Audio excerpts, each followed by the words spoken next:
In 1994, at a small reunion of aging veterans in a village outside Hanoi, a former NVA soldier named Hien said something out loud that he had never once said during the war itself. The men around the table went quiet. He had fought for 6 years in the Central Highlands through some of the worst of it. Like every man at that table, he had learned, decades earlier, exactly what he was permitted to say about the war. There was a story the country told about that war, and Hein had told it himself many times at official ceremonies and to his own children. Most of it was true.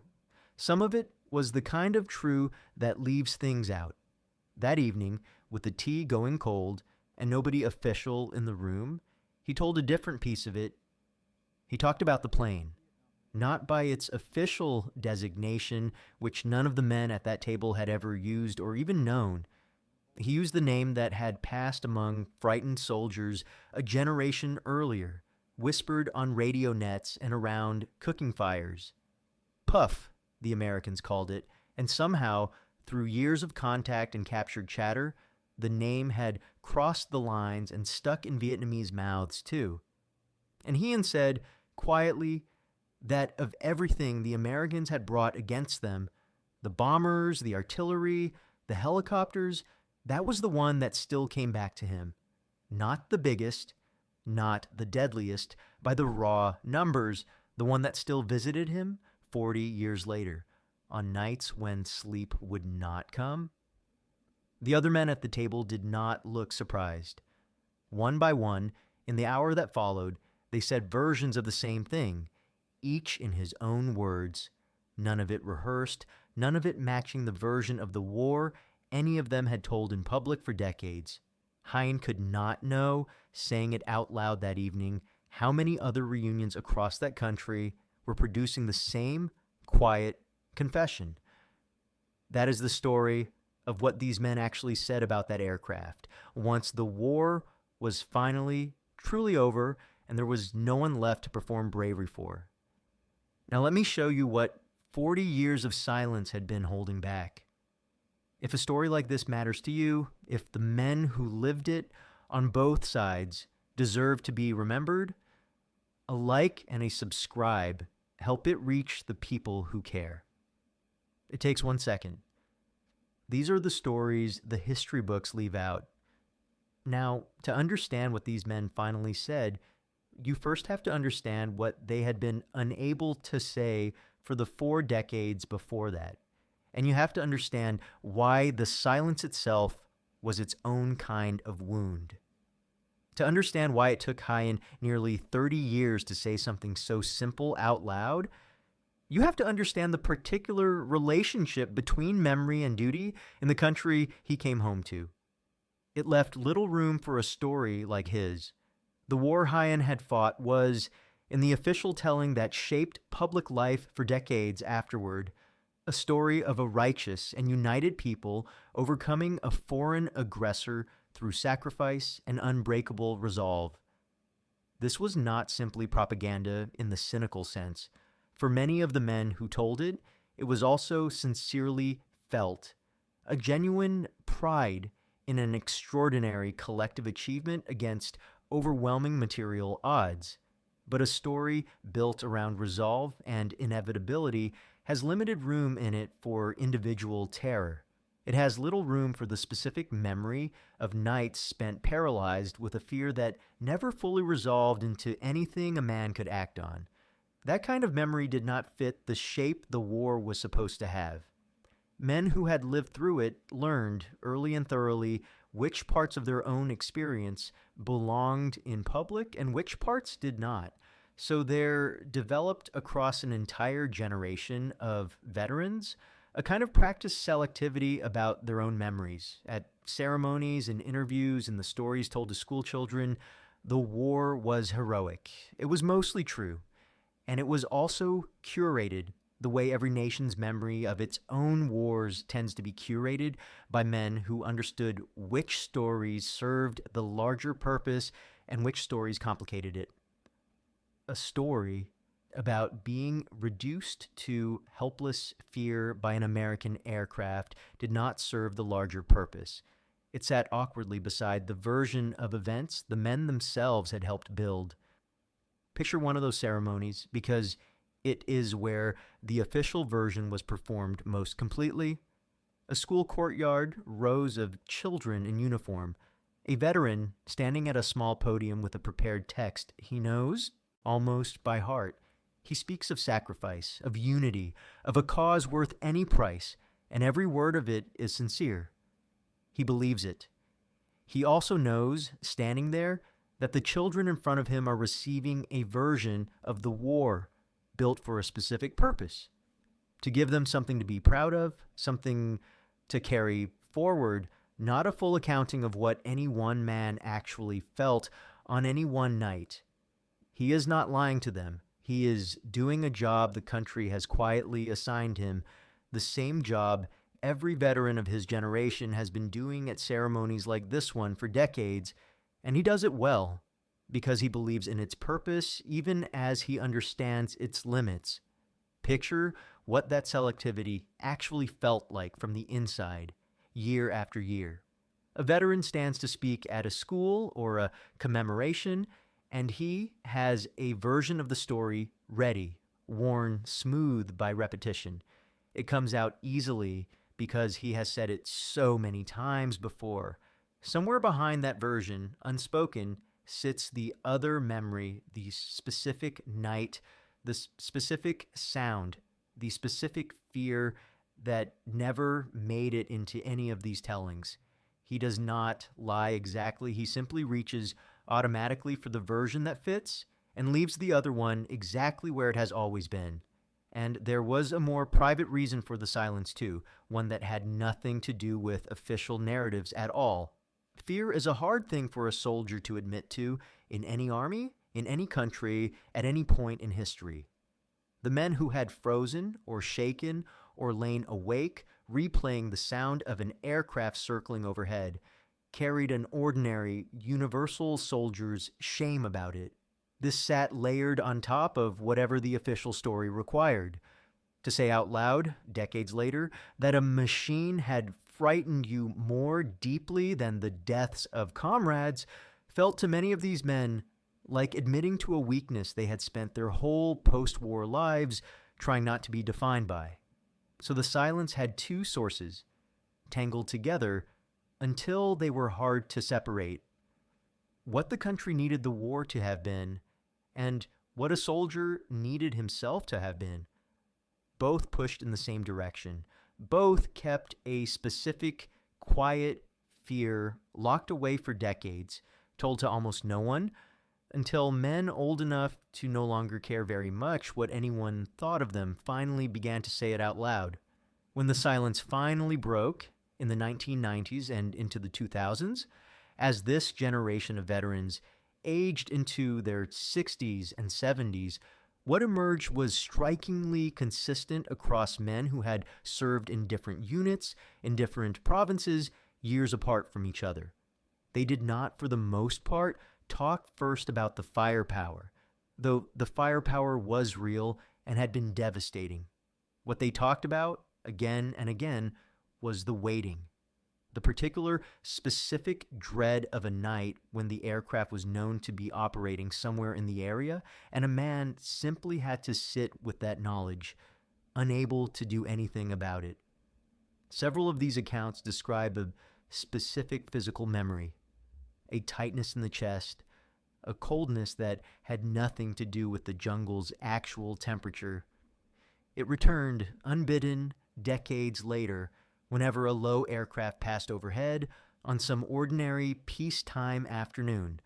The body, it turned out, had kept a more honest record than the official history had. Several described the specific texture of the waiting itself once they finally let themselves put it into words. Not the moment of contact, which at least resolved into something a man could act on.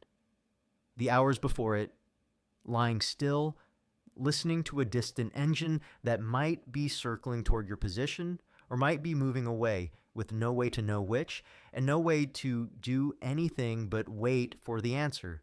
One man described it decades later as the worst kind of fear there is, because it gave you nothing to do with your hands. You could not fight it, you could not run from it, not without abandoning a position and the men depending on you to hold it. You could only lie there, in the dark, and let the not knowing work on you for as long as it lasted, which might be minutes or might be most of a night.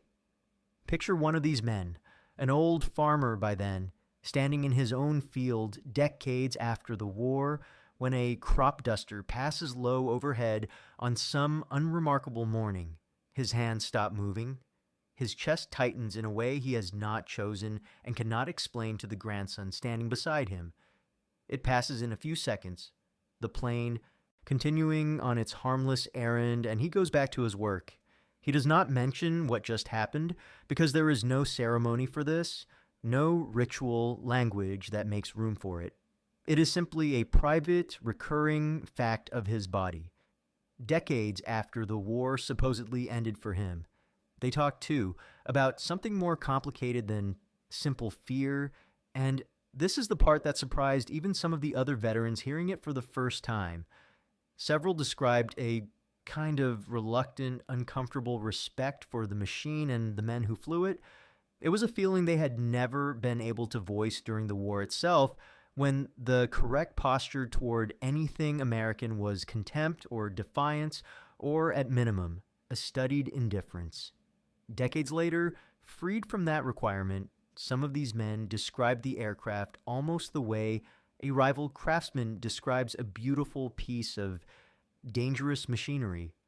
Awful, and also, in its way, extraordinary. A genuinely impressive achievement of engineering and tactics that had been turned with total effectiveness against them. It was possible to hate a thing completely and admire its construction at the same time. One veteran, describing this feeling late in life, compared it to the strange respect a farmer might have for a particularly clever predator that had raided his fields for years. You do not want the fox in your henhouse. You do not stop hating what it costs you, but you cannot spend years watching something outwit every defense you build against it without developing a grudging, specific understanding of exactly how good it is at what it does. That understanding, he said, had been impossible to voice during the war, because the war required a simpler emotion than that: hatred, uncomplicated, useful for keeping men fighting. Only decades later, with nothing left to prove to anyone, did he allow himself to say that the enemy's machine had been, in its own terrible way, a genuinely remarkable piece of work, and some of what they said was quieter still and harder to categorize as either fear or respect. A handful of accounts described men admitting for the first time that they had prayed during those nights, not the ritual, communal expressions of resolve that the official story made room for, but private, desperate prayers addressed to whatever a frightened man addresses in the dark, asking simply to survive the specific hours when that aircraft was known to be somewhere above them. This was, for many of these men, a genuinely difficult thing to admit, because it sat uneasily beside decades of public identity built around ideological conviction and collective strength. It fit, finally, only at a small table late at night among other old men who understood exactly what he meant without needing it explained. It is worth pausing on the specific setting in which these confessions finally emerged, because the setting itself explains something important about why the silence held for as long as it did. These were not testimonies given to historians or statements made for any official record. They emerged, almost universally, in the informal, unrecorded conversation of reunions, small gatherings of men who had served together, meeting decades later, often for the first time since the war had ended. Drinking tea or something stronger, with no agenda beyond simply being in a room again, with people who had lived through the same specific hell. That setting mattered enormously. A formal interview, however sympathetically conducted, still carried an implicit audience beyond the room. A reunion carried none of that weight. The men in the room already knew everything that mattered about each other. There was nothing left to perform and nothing left to protect, because the people present had already seen the worst of it together decades earlier. Picture the actual mechanics of a confession like this arriving sideways, almost by accident, because that is how it seems to have happened again and again at tables like Hyan's. Someone mentions offhand that his sleep still is not what it used to be. Someone else asks why, in the easy, unguarded way old friends ask things, and the answer, when it finally comes, is delivered the way a man mentions the weather, flat, almost embarrassed by its own smallness. He has spent so long treating it as too small a thing to mention that saying it out loud feels strange even now. Then the room goes quiet, not with judgment, but with recognition, and that quiet is what gives the next man permission to say his own version. This is why the confession, when it came, tended to come sideways, rather than as a planned disclosure. It spread through these gatherings the way any suppressed truth spreads once one person finally states it plainly. Not as a flood, but as a slow, cascading permission, each admission making the next one slightly easier. An entire table of men who had spent 40 years performing a version of stoic resolve for the world outside that room were, for one evening, simply telling each other the truth. And there is something worth understanding about why age itself mattered so much to this process. These were men in their 60s and 70s by the time most of these conversations happened, past the point in life where reputation carries the weight it once did. What remained, for many of them, was simply the desire to be known accurately, at least by the small circle of people who had actually been there before it was too late to say it at all. Several veterans in later years described a specific and growing urgency about this, a sense that if they did not say the true version soon, they might carry it to their graves unspoken, and something real about what that war had actually cost them would simply disappear. Picture the specific texture of one such evening, pieced together from the pattern these gatherings followed again and again. Old friends, some seeing each other for the first time in 20 years, catching up first on families, on health, on the ordinary business of aging. The conversation drifts, as it always does among men who share one enormous unspoken thing, toward the war itself, carefully at first, the way people approach hot water. Someone mentions a name, a place, a date, and for a while it stays safely in the register of history. Facts, operations, outcomes, the kind of talk that could happen in any classroom. And then, almost without anyone deciding to let it happen, the register shifts. Someone says something that is not a fact at all, but a feeling, and the shift in the room is immediate and unmistakable. Everyone at the table recognizes it, because everyone has been waiting in their own private way for someone else to go first. The confession did not stay confined to those reunions for long. Once it had been spoken out loud in the company of men who understood, some of these veterans began, cautiously, to let a version of it reach the next generation too. What they chose to pass on tells you something important about what the memory had become by then. They did not, for the most part, tell their grandchildren the official version alone, the one built entirely around resolve and inevitable victory. Many of these men, freed by age from the requirements that had governed their public storytelling for decades, began offering something more textured, an acknowledgement that the war had been genuinely, viscerally terrifying, not merely difficult, and that the terror had specific sources, specific machines, specific nights that a young man had lived through, not knowing whether he would see morning. This was, for many families, the first time a grandfather had spoken about fear at all, rather than only about sacrifice and duty. picture that conversation actually happening in a small kitchen generations apart. A grandchild, perhaps writing a school assignment about the war, asks the question every school child eventually asks a grandparent who lived through it. What was it like? And instead of the practiced answer, the grandfather pauses, longer than the child expects, and then begins telling a story that does not sound like the ones in the textbook at all. He describes lying still in the dark, listening for a sound he could not do anything about.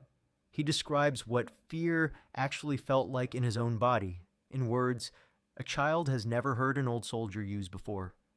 The child listens differently to this version. It does not make the grandfather smaller in the child's eyes. It makes him, for the first time, real.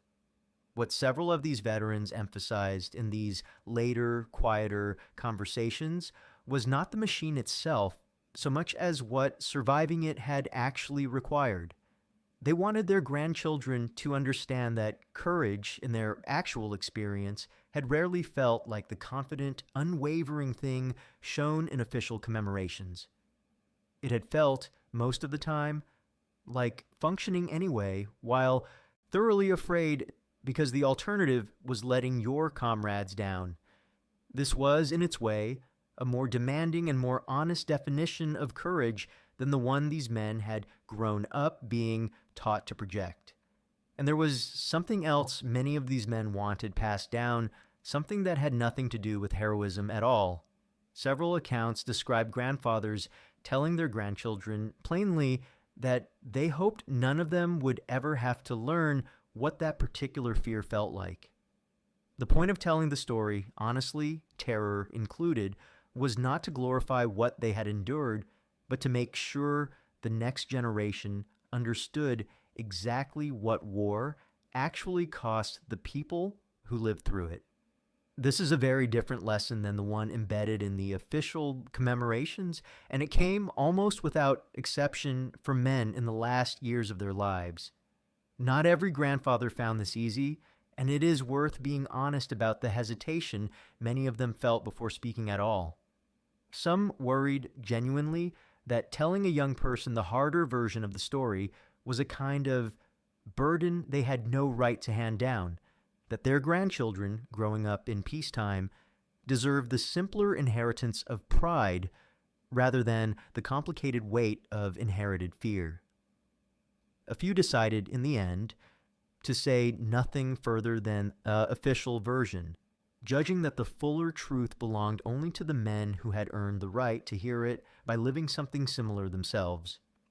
Others decided the opposite, believing that a sanitized inheritance was its own kind of dishonesty, one more generation removed from the truth than the last, and that their grandchildren deserved better than a story with all the fear edited out.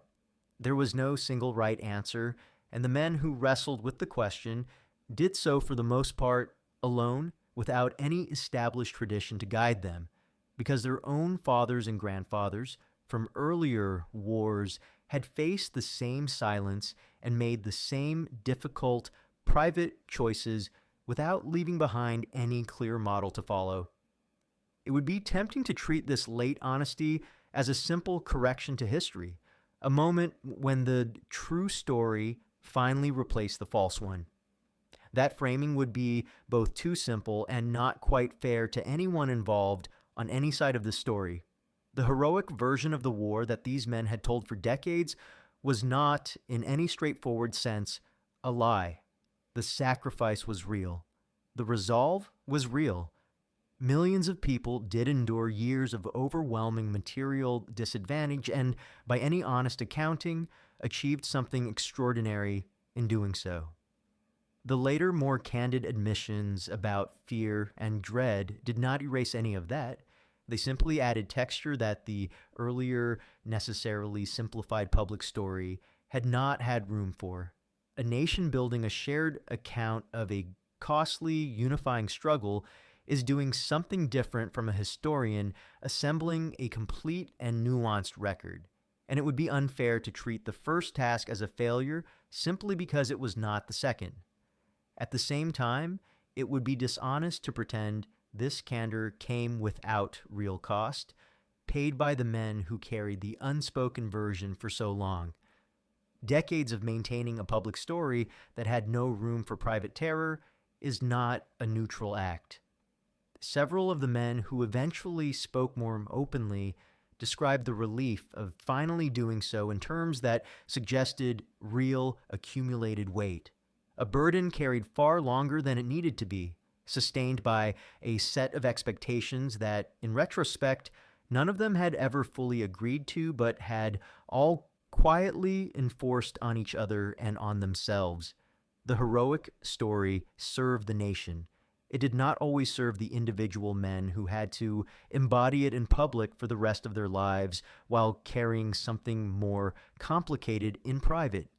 Consider what that decades-long enforcement actually cost, multiplied across an entire generation.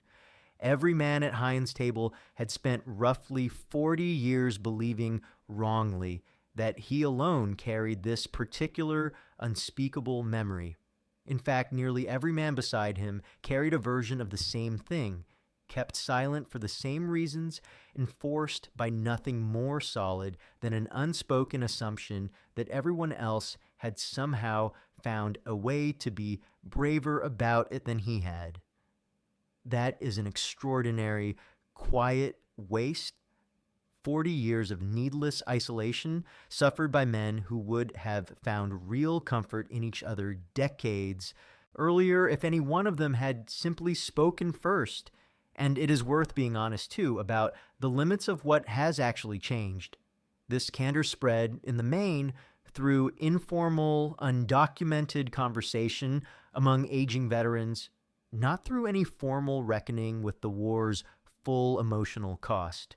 Much of what these men finally said has never been recorded in any official history and exists now mainly in family memory, fading as the generation that lived it passes away.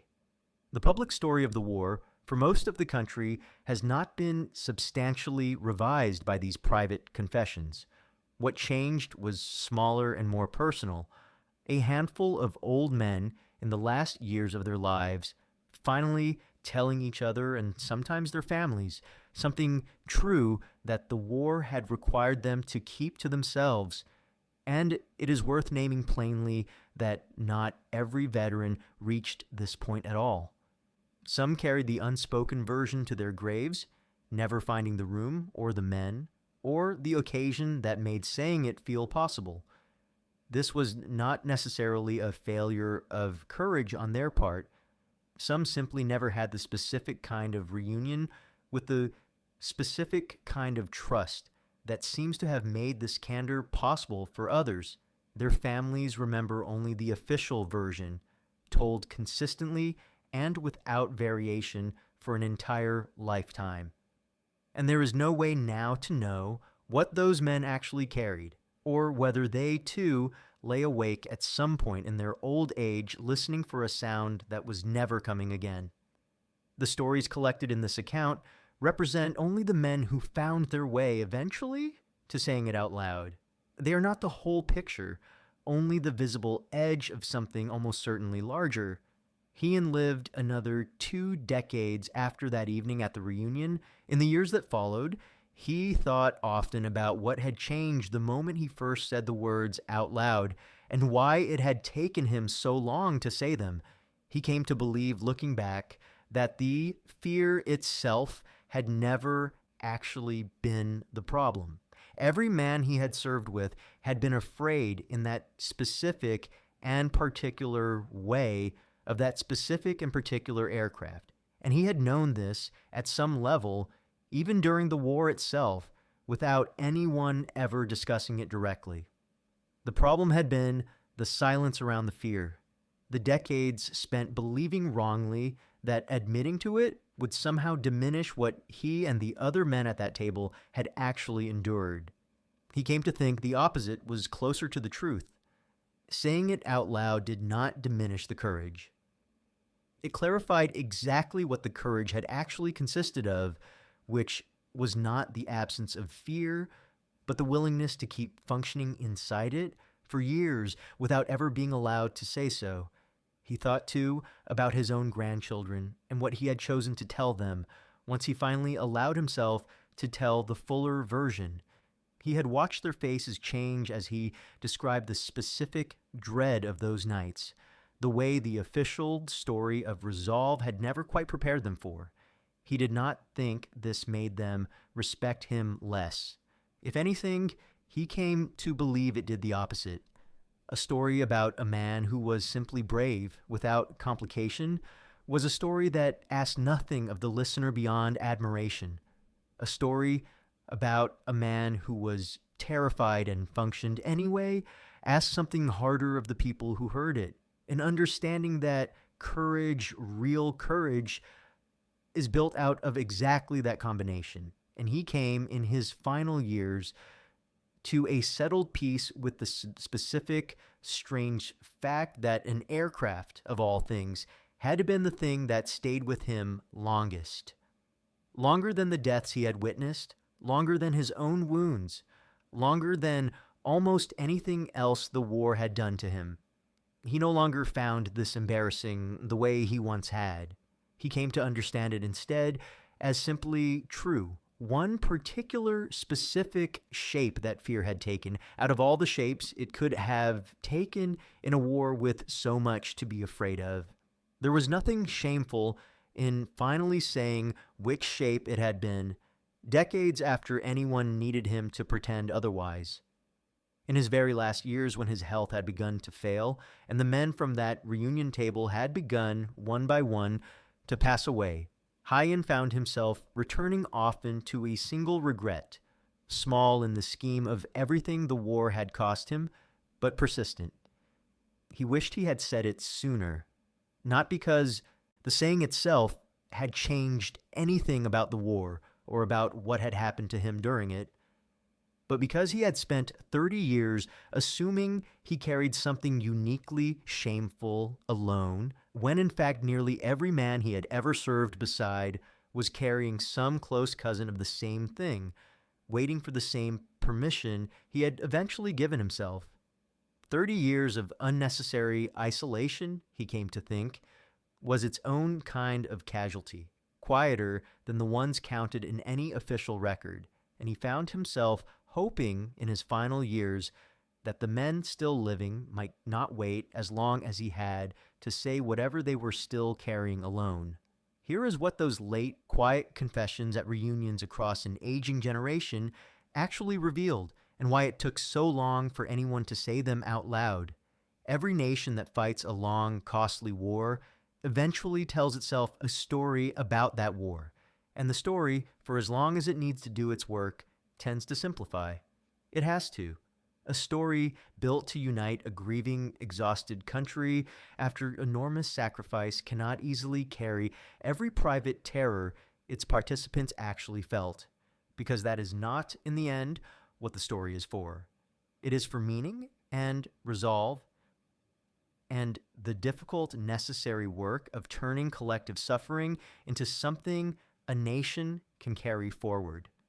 That work was real, and it mattered. The men who performed their part in it, publicly, for decades, were not being dishonest.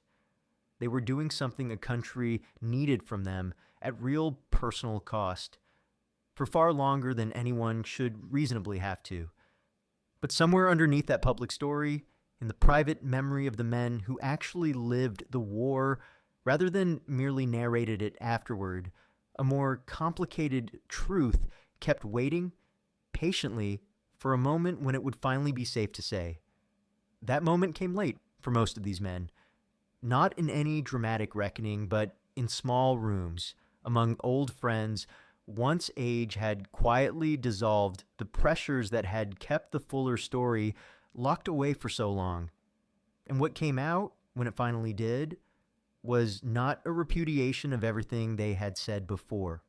It was an addition to it, proof that a man could have been exactly as brave as the official story claimed, and also exactly as frightened as the official story had no room for at the very same time, in the very same nights.